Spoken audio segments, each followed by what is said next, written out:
Ele é o Deus que habita no meio dos louvores. É o único ser que deve reivindicar todo o louvor, toda a admiração. Portanto, como dizia C.S. Lewis, é o único que tem direito a essa postura, não é? Quase que egoísta, mas não é egoísta, é porque ele merece de facto. Todos os outros seres devem atribuir glória e honra a esse grande e soberano Deus. E todos devem reconhecer que quem faz a diferença nas suas vidas é Deus. Esperávamos aqui na Escola Bíblica Dominical, é muito interessante vermos esse diálogo de Deus com os seus servos. Eu acho isso maravilhoso, não é? O servo faz uma coisa, mas depois Deus chama a razão e mostra o plano maior daquilo que ele tem, não é? E vimos hoje de manhã, a falar com o Davi, a mostrar tudo, não é? Eu fiz isso, as vitórias que tu tiveste, fui eu. Os inimigos que tu derrotaste, fui eu. Quem te escolheu ainda, tu nem imaginavas naquilo em que virias a ser. Portanto, Deus gosta sempre de mostrar que o nosso lugar é de dependência e quem faz as coisas é Ele, não é? Mas Ele o faz sempre com graça, com misericórdia. Eu não sei se aparelho está a funcionar, está bem? Técnicos, não? Ou a pilha já se foi embora?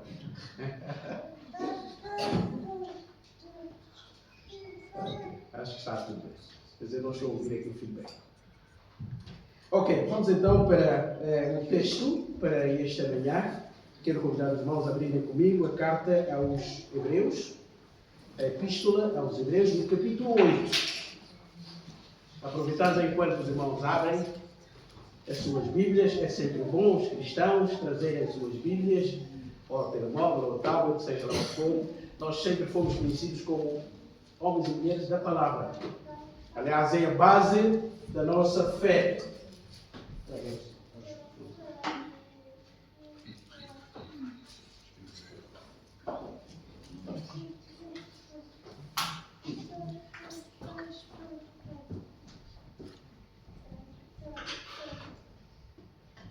Temos que arranjar pilhas permanentes. Mas vamos então para o nosso texto aqui. E antes de lermos, saudar mais uma vez os aniversariantes. Portanto, 3, não é? Temos 2 Anas e mais. É mais Esther. Também, pô, esposa, ela que abriu até, não é?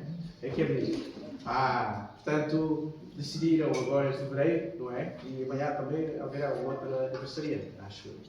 Portanto, fevereiro é cheio de aniversariantes.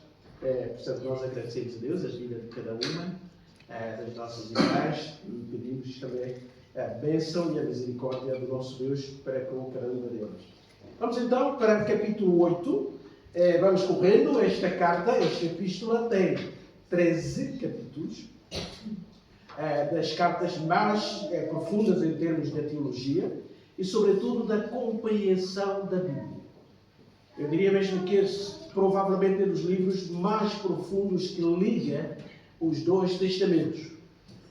Quem escreveu esta carta devia ser um exímio conhecedor da história de Israel, mas não só da história de Israel, como também da história da religião, digamos assim, da história da fé em Israel. É a carta e a epístola que mais textos cita do Antigo Testamento. O autor queria, com base bíblica e teológica profunda, portanto, defender a sua tese, não é? De que Jesus é o centro de tudo. Quem não consegue entender a pessoa de Jesus não conseguirá entender a Bíblia. Pode ter a sua Bíblia, as versões todas em casa, se não descobrir ou não chegar à conclusão de que Jesus é o centro das Escrituras, então ainda não entendeu a teologia bíblica. E nós às vezes perdemos o nosso tempo nos nossos estudos pessoais, às vezes enfatizamos mais a história, as personagens bíblicas e esquecemos aquela que é a personagem principal, que é o Senhor Jesus. No fundo, todo o trabalho que o autor aos Hebreus está a fazer aqui é demonstrar que Cristo é tudo. Cristo é tudo. Tudo aquilo que nós lemos no Antigo Testamento apontava para Cristo. Tudo aquilo que aconteceu depois da vida de Jesus Cristo aponta para o passado, mas também para a sua segunda vida. Como alguém disse uma vez, e eu achei muito interessante essa sua afirmação, ele diz que Cristo é a chave hermenêutica de toda a Bíblia. Se tu entenderes uma história bíblica, compreenderes as personagens bíblicas e até achares interessante como os escritores descrevem alguns seres humanos, mas não chegares a ver Cristo de fato, então ainda estás longe de entender a mensagem bíblica. E eu concordo. Eu acho que esse é o verdadeiro entendimento da Bíblia e a teologia mais profunda que existe. No fundo, tudo foi escrito e Deus usou seres humanos, homens e mulheres, ao longo da história da humanidade, apontando para um único objetivo, não é? A concretização daquela promessa de Gênesis 3:15.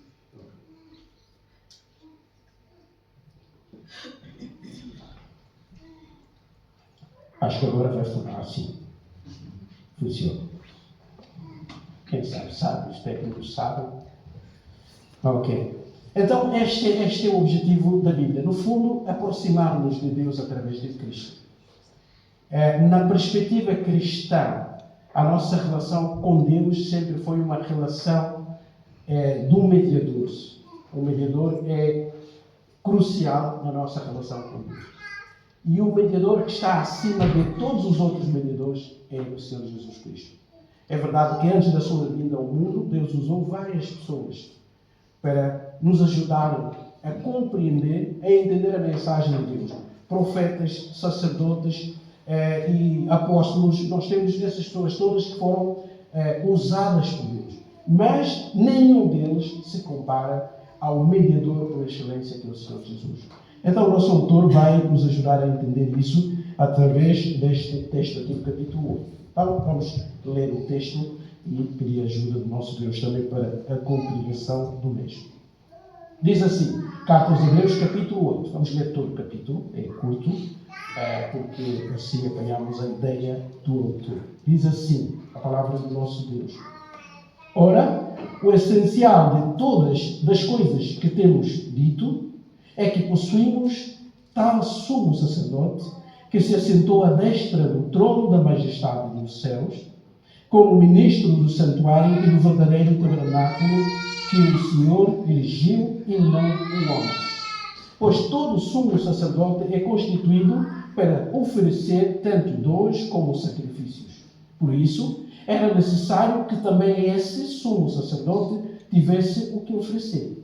Ora, se ele estivesse na terra, nem mesmo o sacerdote seria, visto existirem aqueles que oferecem os dons segundo a lei, os quais ministram em figura e sombra das coisas celestes. Assim como foi Moisés divinamente instruído quando estava para construir o tabernáculo. Pois, diz ele, vê que faças todas as coisas de acordo com o modelo que te foi mostrado no monte. Agora, com efeito, obteve Jesus ministério tanto mais excelente quanto é ele também mediador de superior aliança instituída com base em superiores promessas. Porque se aquela primeira aliança tivesse sido sem defeito, de maneira alguma estaria sendo buscado lugar para uma segunda. E de facto, repreendendo-os, diz, eis que vêm dias, diz o Senhor, e firmarei nova aliança com a casa de Israel e com a casa de Judá. Não segundo a aliança que fiz com os seus pais, no dia em que eu os tirei, em que os tomei pela mão, para os conduzir até fora da terra do Egito. Pois eles não continuaram a minha aliança, e eu não atentei para eles, diz o Senhor. Porque esta é a aliança que firmarei com a casa de Israel depois daqueles dias, diz o Senhor. Na sua mente imprimirei as minhas leis. Também sobre o seu coração as inscreverei. E eu serei o seu Deus, e ele será o meu povo. E não ensinará jamais cada um a seu irmão, nem cada um a seu próximo, nem cada um a seu irmão, dizendo, conhece o Senhor, porque todos me conhecerão, desde o menor deles até o maior. Pois, para com as suas iniquidades usarei de misericórdia, e dos seus pecados jamais me lembrarei. Quando ele diz nova, torna antiquada a primeira. Ora, aquilo que se torna antiquado e envelhecido está prestes a desaparecer. Até aqui. Pai, nós te louvamos pela tua graça, pela tua bondade. Obrigado pela revelação da tua vontade que encontramos na tua palavra. Ajuda-nos, ó Pai, a amá-la, a meditar nela todos os dias. Ó Pai, a nos aproximarmos de Ti através da mensagem que ela transmite, ó Pai, aos nossos corações. E pedimos que Tu nos fales esta manhã. Obrigado mais uma vez pelo Teu amor e pela Tua graça. Ajuda-me também a mim a expor a Tua palavra com lealdade, com clareza, de modo a que ela possa edificar o Teu povo aqui reunido. Mais uma vez eu Te agradeço pela Tua revelação. Que o revelador, o Espírito Santo, nos mostre a Tua vontade através do entendimento da Tua mensagem. É esta a nossa oração que fazemos de gratidão e de louvor. Em nome do Senhor Jesus. Amém. Ok? Nós vimos que o autor entrou numa teologia profunda sobre a pessoa do Senhor Jesus Cristo, especialmente sobre o seu ministério sacerdotal. Ele vai lidar com a questão do culto, sobretudo do empenho da função dos sacerdotes. Porquê? Porque o culto de Israel girava, de certa forma, em torno do ministério sacerdotal. Eles é que foram separados para dirigir, para orientar o povo em termos espirituais, vamos dizer assim. Não os profetas. O profeta é aquele que recebe a mensagem de Deus, pode não ser nenhum líder, digamos assim, Deus pode pegar naquele profeta, um homem desconhecido na sociedade, e o levanta. Que aquele homem sai e diz assim diz o Senhor, e proclama a mensagem, quer o povo goste, quer não, e alguns profetas até aparecem e desaparecem logo a seguir. Então o profeta tem uma função diferente. Os profetas não foram chamados por Deus para serem os líderes religiosos da nação. Não. Essa é uma tentativa de compreensão do ministério profético errado, na minha perspectiva. Os profetas não tinham essa visão. Eles eram a voz de Deus. Eles apareciam, anunciavam a mensagem de Deus e acabou. Alguns foram mortos, alguns foram odiados, etc, etc. Mas eles cumpriram a sua missão com uma resposta positiva ou não. O grupo que podíamos considerar como a liderança religiosa em Israel não eram os profetas, eram os sacerdotes. Porque o profeta, como ele disse, como o Bíblia deixa claro, é aquele que pronuncia a mensagem. Nós vimos João Batista, ninguém o conhecia praticamente, talvez só os seus pais, ele desaparece da história, e quando aparece como mais velho, já adulto, ele aparece no Rio Jordão, prega a palavra, não fica muito tempo, a cabeça é cortada e desaparece da história. Ele não liderou nenhum grupo. Ele estava lá, batizava no Rio Jordão, mas cumpria a sua missão. Quem tinha a responsabilidade de instruir o povo, de orientar o povo, cumprir todas as regras e as cerimônias, etc., era o sacerdote. Porquê? Porque ele era o representante do homem diante de Deus. Então ele tinha toda a formação, vamos dizer assim, para instruir religiosamente o povo de Israel. Por isso é que o nosso autor vai enfatizar, entre outros ministérios do Senhor Jesus Cristo, o seu ministério sacerdotal. E porquê? Porque as pessoas que estavam a abandonar a fé, ou a fé que tinham professado um dia, voltavam pela tentação de voltar a um culto maior. A um culto, digamos assim, mais marcante. Quase que era uma identidade nacional. Está no templo, ver os sacerdotes, oferecer sacrifícios. Aquele ambiente todo normalmente cativava qualquer pessoa. E lá estavam alguns judeus que tinham crido que Jesus era o Messias, em casas, alguns até expulsos da sinagoga, no templo já nem colocavam lá os pés, e as reuniões eram nas casas. Portanto, toda aquela pomposidade religiosa tinha desaparecido. E nós gostamos muito dos números, da pomposidade, do glamour e de todas essas coisas. E alguns dizem, será que nós não perdemos? Nós tínhamos tudo ali. Agora aqui 3, 4, 5 pessoas numa casa, uma família abre a sua casa, cantam hinos, ouvem a mensagem dos apóstolos e acabou o culto. Quando nós tínhamos todo aquele ambiente. Então tudo isso estava, no fundo, a tentar as pessoas para voltarem à antiga religião, a religião nacional, com todas as vantagens que isso trazia. E quem estava no centro dessa religiosidade toda? Os sacerdotes. Inclusive o sumo, que era o principal deles, com vestes extraordinários, com reputação elevadíssima, eles é que eram, no fundo, os definidores do próprio rumo da religião em Israel. Então o nosso autor está a defender isso. E nós vimos no capítulo 6, a segunda parte do capítulo 7, uma teologia profundíssima, não é? Ele vai cavar tudo o que estava na sua mente para provar que Jesus Cristo pertence a uma linhagem sacerdotal superior em relação à linhagem sacerdotal dos levitas. No fundo, o que todos os sacerdotes de Israel fizeram foi tipificar o verdadeiro sumo sacerdote. Todos eles, a começar pelo próprio Arão, até o último sacerdote, quando o templo estava ainda em pé, todos apenas foram tipos. Não é? Eles apontavam para Jesus Cristo, apontavam para o verdadeiro sumo sacerdote, diferente de todos eles. Essa é a tese dele.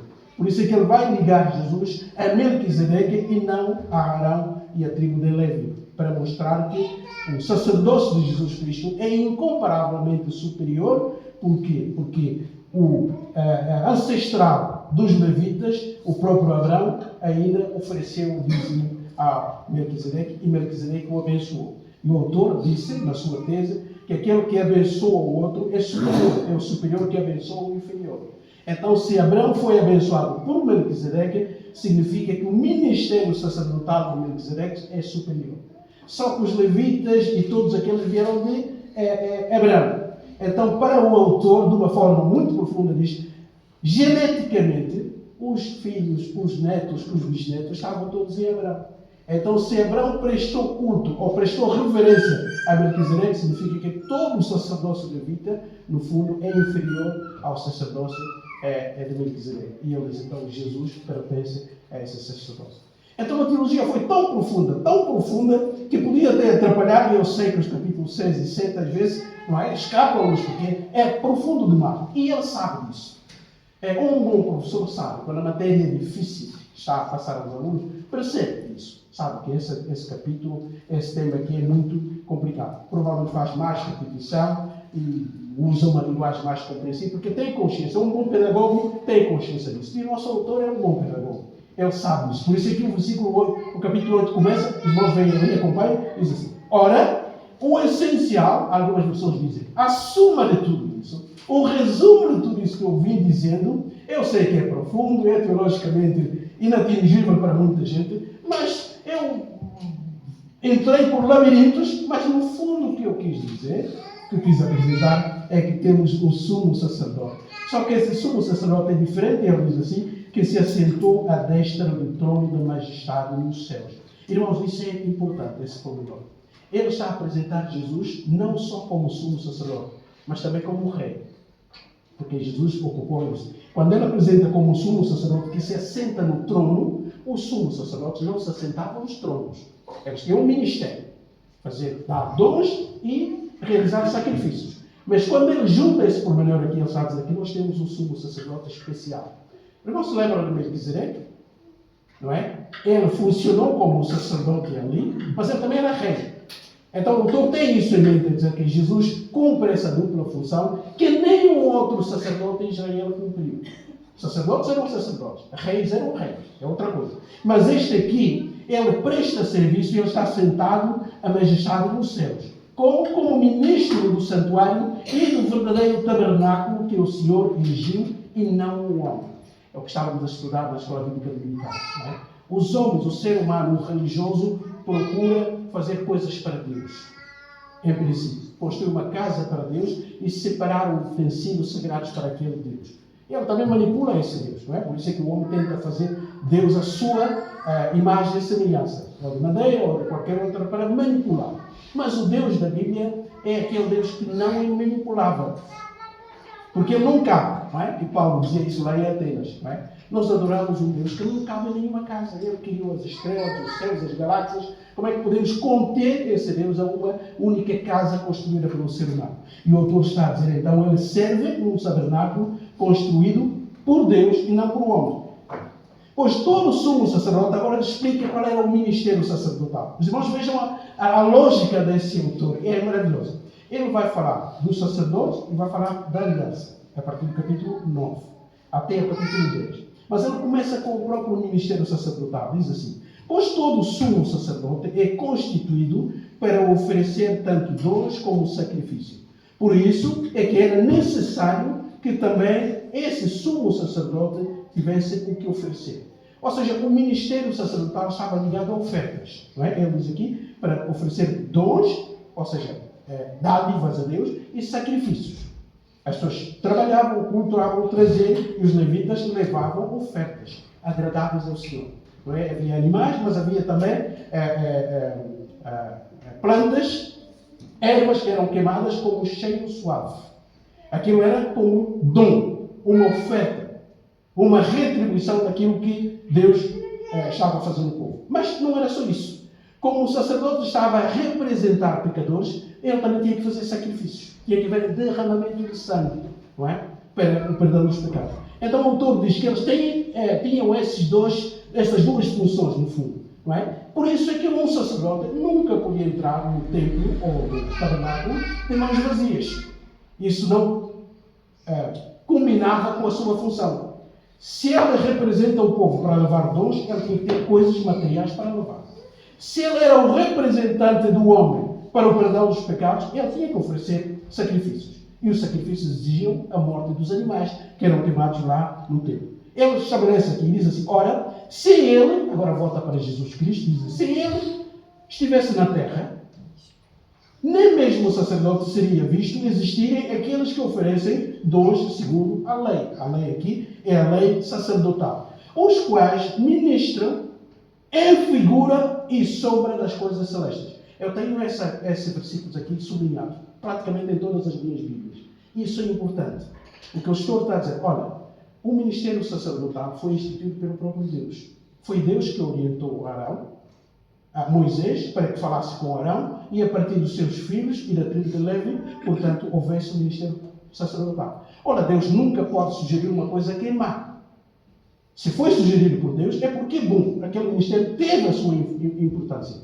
Mas não chega aos pés do ministério sacerdotal do Senhor Jesus. Porquê? Ele diz aqui, porque eram sombras. A morte dos animais, etc. Aquilo era sombra. Era a imagem que apontava para o original, que é o Cordeiro de Deus. Por isso é que, em termos de valor de comparação, não são iguais e nunca podem ser iguais. Uma coisa é um documento que é fotocópia e a outra coisa é o original. E hoje em dia sabemos distinguir. Não é? Uma nota verdadeira da falsa não vale a mesma coisa. Enganam pessoas incautas como eu, mas aquele que percebe consegue distinguir a nota verdadeira da falsa. Ou a cópia, não é? Ou a imagem. Portanto, há quase tudo idêntico, mas o mais importante é aquele original. Porque toda a fotocópia ou toda a cópia aponta para o documento essencial, o documento original. No fundo, essa é a ideia. Todo esse ministério era um ministério, digamos assim, que foi realizado com sombras e figuras das coisas celestes. Ou seja, o verdadeiro sumo sacerdote, como vimos no versículo 1, é aquele que se assenta num trono, cujo ministério não é exercido numa tenda criada ou construída pelos seres humanos, mas uma tenda celestial. Ou seja, o ministério do Senhor Jesus Cristo é diretamente um ministério vindo do céu. E continua o nosso autor aqui a apresentar os seus argumentos, os quais ministram em figura e sombra das coisas celestes, assim como foi Moisés divinamente instruído quando estava para construir o tabernáculo, pois diz ele, vê que faças todas as coisas de acordo com o modelo que te foi mostrado no monte. Irmãos, esse pormenor também aqui é um pormenor. Aqueles irmãos muito cuidadosos quando estudam a Bíblia vão perceber que quando nós entramos no livro de Gênesis, os irmãos têm as suas Bíblias, podem confirmar isso. Desde o capítulo 25 de Gênesis não, Êxodo, desde o capítulo 25 até o último capítulo 40, tudo o que é dito ali tem a ver com o tabernáculo. E eu leio aqueles, por que tantos capítulos, tanta informação para o tabernáculo? Desde o capítulo 25 até o último capítulo, onde Moisés vai inaugurar o tabernáculo, tudo são pormenores do material, das cores, etc., que deviam estar ali. Por que tanta informação para uma construção até desmontável? De panos, de peles de animais e de peixes, etc., Por que tanta importância bíblica? Porque o tabernáculo representava Cristo. Representava a presença do próprio Deus. A presença permanente. Por isso é que não podia ser um edifício fixo, mas um edifício móvel. Jesus vai dizer, quando ele morre, que o seu corpo é o templo que será rasgado. No fundo, tudo aquilo que é material é apenas uma explicação, uma ilustração daquilo que é espiritual.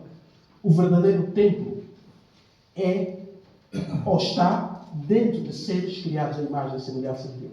Por isso é que o espaço sagrado para Deus habitar é o nosso corpo e a nossa vida. E não o espaço que Ele nos pediu.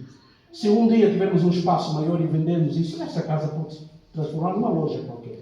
E eu conheço igrejas que não têm instalações próprias, que se reúnem em lojas, alugam, realizam culto, saem domingo e o dono daquilo ocupa aquele espaço com outras atividades. Não há problema espiritual aqui, porque o mais importante, o templo, a residência de Deus, são as pessoas que vão lá cultuar, não é aquele espaço.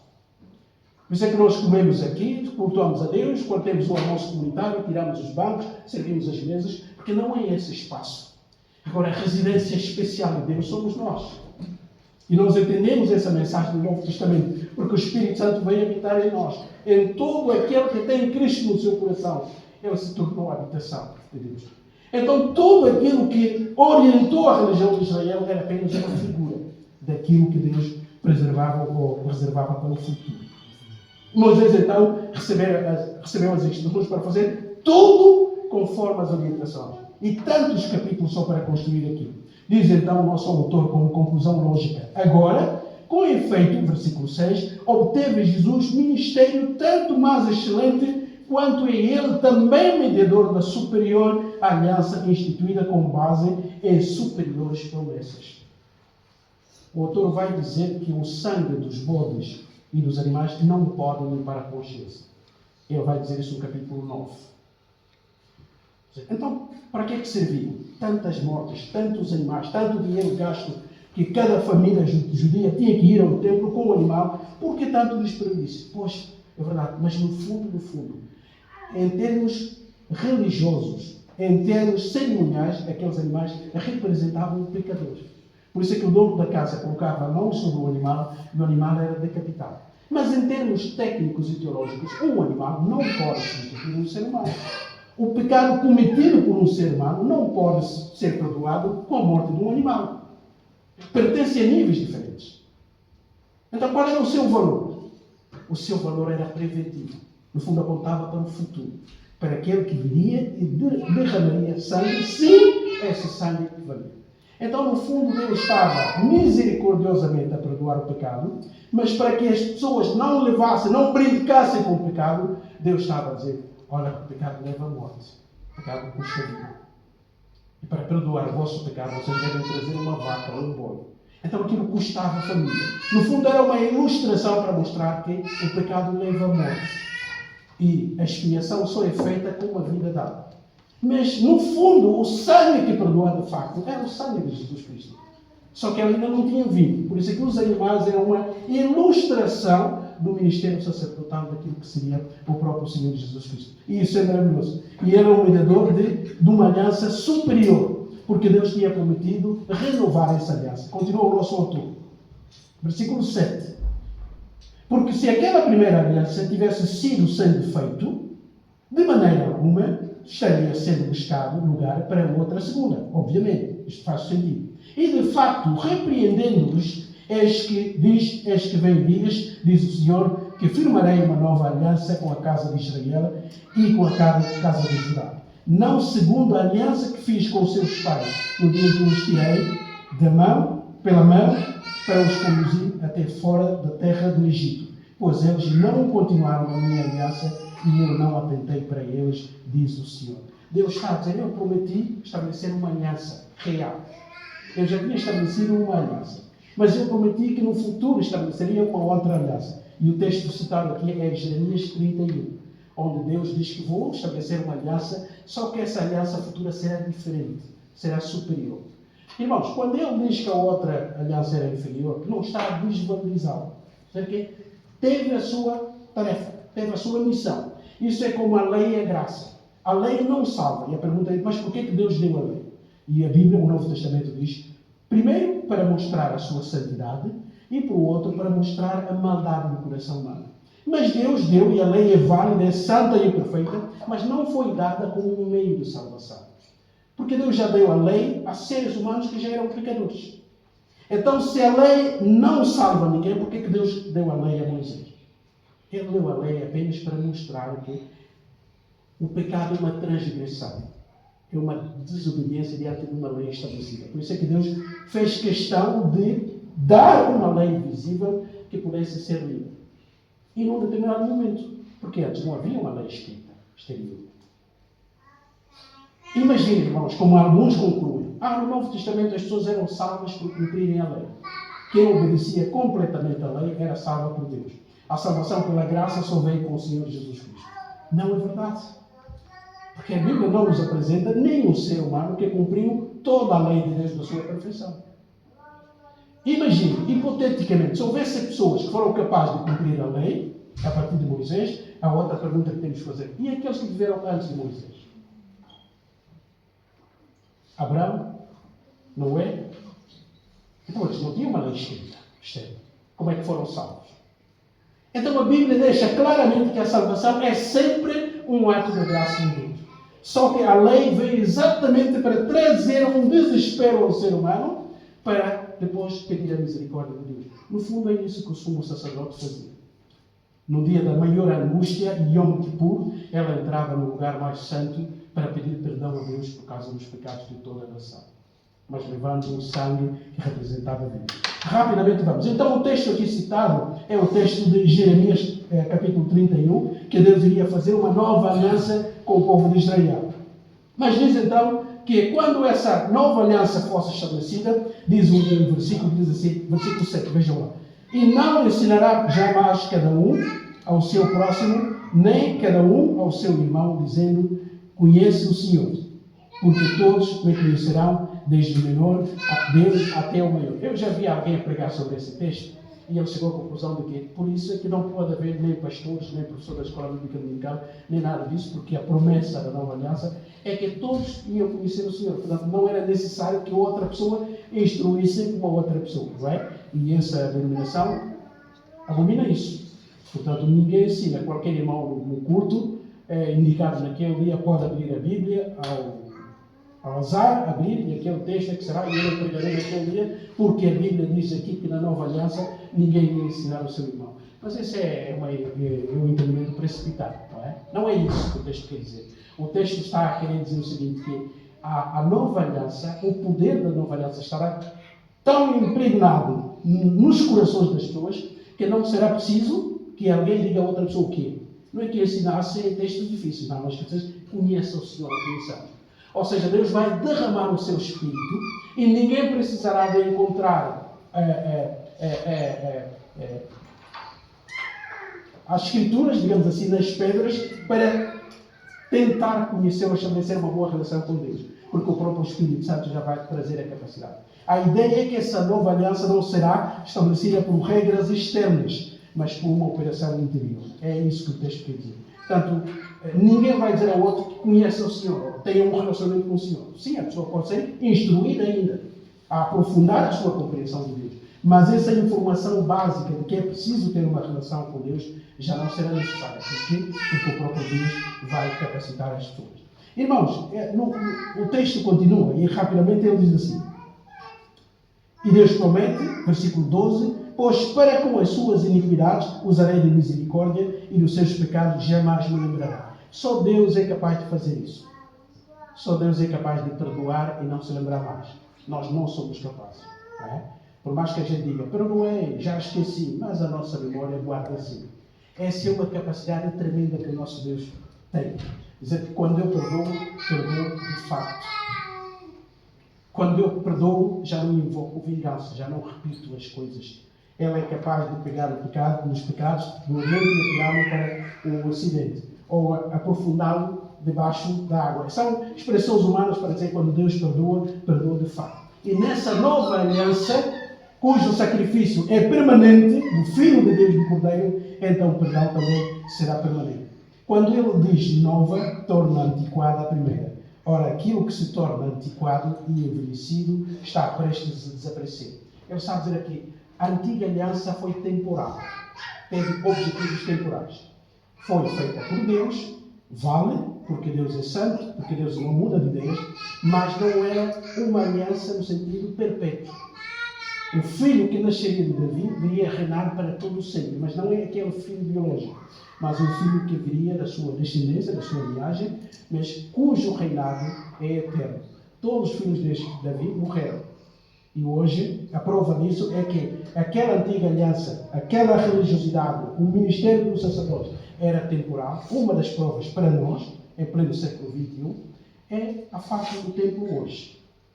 Os irmãos sabem que várias vezes o templo de Israel foi destruído. Pelo menos 2 vezes que eles marcam. No tempo dos babilônios e também no tempo romano. E nós vivemos num tempo onde o povo de Israel passou 2000 anos. Vamos desde o último, a destruição do último templo. Os irmãos estão a ver que a pergunta que podemos fazer, será que desde aquele tempo até hoje nunca houve crentes lá em Israel? Crentes verdadeiros de Deus? Claro que sim. Então, onde é que eles fazem os cultos?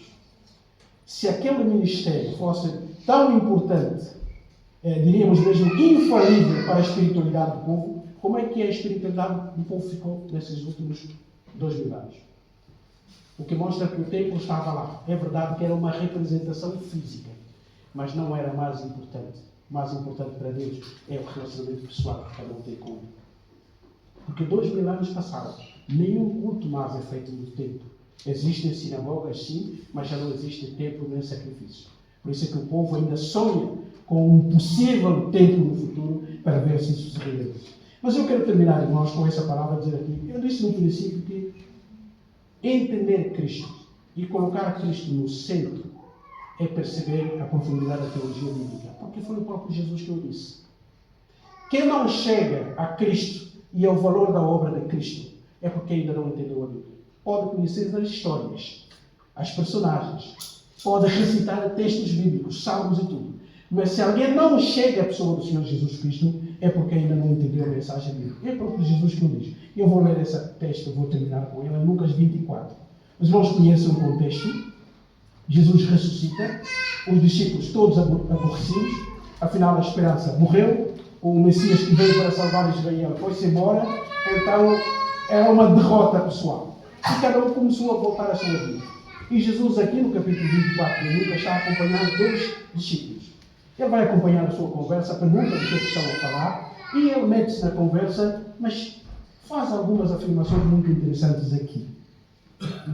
E eu só quero ler 2 versículos aqui, ou 3. Lucas 24, 25.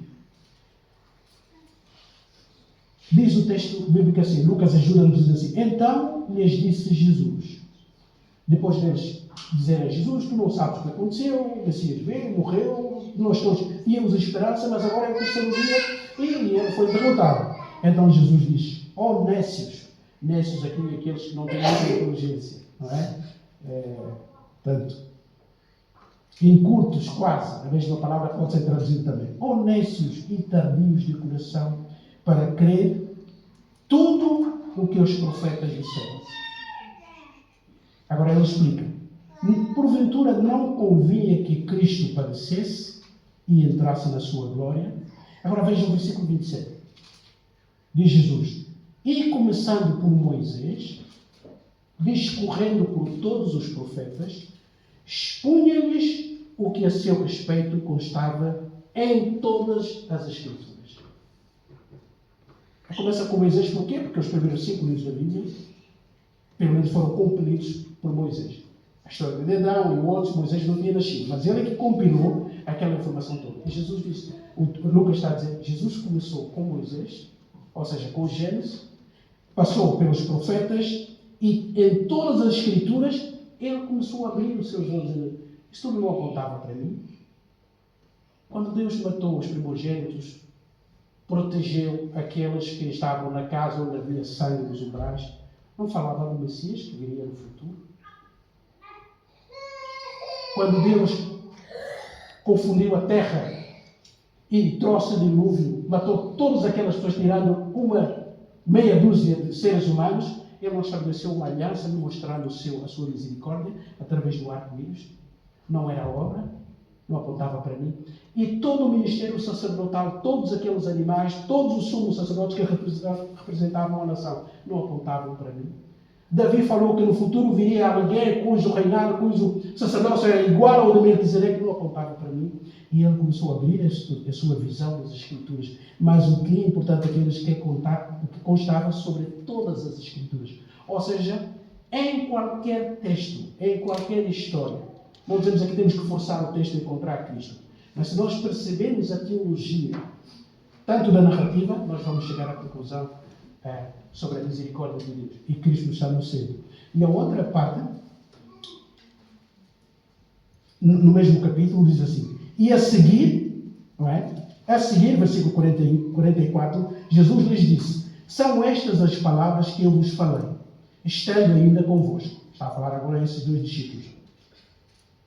Importava que se cumprisse tudo o que de mim está escrito na lei de Moisés, nos profetas e nos salmos. Essas eram as três partes nas quais o Antigo Testamento era dividido. Então Jesus está a dizer que tudo isso estava escrito sobre mim. Como é que vocês não entendem? É por isso que o texto diz, quando Jesus disse isso, então a sua visão foi aberta. Porque eles perceberam, afinal de contas, tudo aquilo que o Antigo Testamento falava era sobre esse homem. E ele está aqui entre nós. Amados, quem não entende a centralidade de Cristo na sua vida e na sua leitura das Escrituras, é porque ainda não chegou lá. Cristo é tudo para nós. Ele é a causa do nosso perdão diante de Deus. É Ele que levou as consequências do nosso pecado. E é Ele que nos traz a esperança. Ele é o templo maravilhoso em quem todos habitamos. Por isso é que Paulo diz: Ele é a cabeça e o corpo é a igreja, mas todos dependemos dessa cabeça. Que Deus toque o nosso coração, de facto. Que a nossa vida exalte o nome do Senhor Jesus Cristo. E tudo que Deus permitir que aconteça na nossa vida, que cada um de nós saiba retribuir ou atribuir glória ao Deus por aquilo que Cristo fez por nós. Que Cristo, de facto, continue a reinar as nossas vidas. Nem tudo é bom nas nossas vidas. Este mundo ainda é um mundo de problemas, de conflitos, de tristeza e de lágrimas.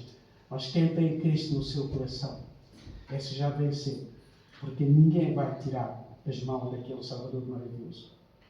Pai, nós te louvamos pela tua palavra. Obrigado pela obra de Cristo. Que a cada momento que pegamos na tua palavra, Pai, a beleza de Cristo seja exibida. Cada vez que convivemos uns com os outros, que a graça e a beleza de Cristo seja visível. Cada vez que abrimos a nossa boca ou agimos com os nossos atos, ó Pai, que Cristo seja revelado. Que o nosso coração esteja cheio de gratidão e de louvor a Ti, Pai Santo, pela obra que Cristo realizou na cruz. E que nada deste mundo nos possa tirar desse caminho. Ajuda-nos, ó Pai. Precisamos de Ti. Que Cristo continue a ser exaltado no nosso meio. Essa é a nossa oração de gratidão e de louvor. Em nome do Senhor Jesus. Amém.